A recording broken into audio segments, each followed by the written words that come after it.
আমার আইডেন্টিটি নিয়ে প্রশ্ন করা হয়েছে, এটা গুরুতর অপরাধ করেছেন উনি। 2 নম্বর, উনি বলেছেন কোন মুক্তিযোদ্ধা কিংবা শহীদ মুক্তিযোদ্ধা পরিবারের কেউ জামাত ইসলামী করতে পারে না।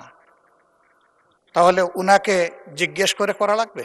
মুক্তিযুদ্ধে তার অবদান সবকিছুই বলেছেন, কিন্তু নিজের অবদান বলতে গিয়ে আরেকজনের অবদানের উপরে হাতুড়ি পিটানোর অধিকার কাউকে দেওয়া হয় না।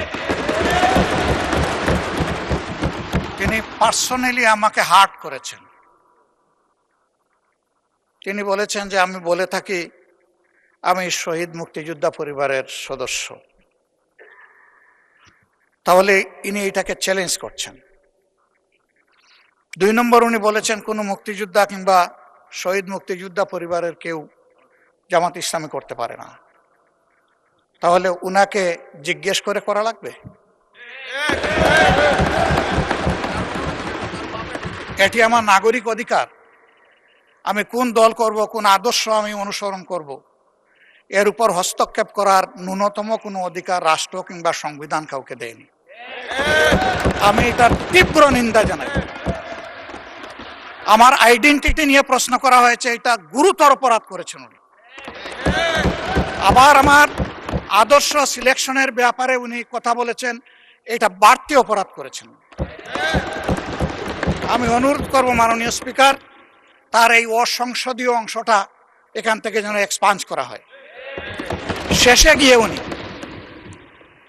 আমরা খোলা মনে এই সংসদকে ফাংশনিং করার জন্য বর্তমান জ্বালানি অব্যবস্থাপনা সংকট যেটাই বলি সেইটার ক্ষেত্রে আমরা এগিয়ে এসেছিলাম, খোলা মনে কথা বলেছি, নোটিশ নিয়ে আলোচনা হয়েছে এবং পরের দিনে সে মাননীয় প্রধানমন্ত্রী একটা প্রস্তাব দিয়েছেন, আমরা সাথে সাথে এটা গ্রহণ করেছি।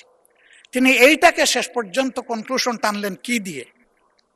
হ্যাঁ, যার মগজ যেরকম তার কনক্লুশন হবে সেটা।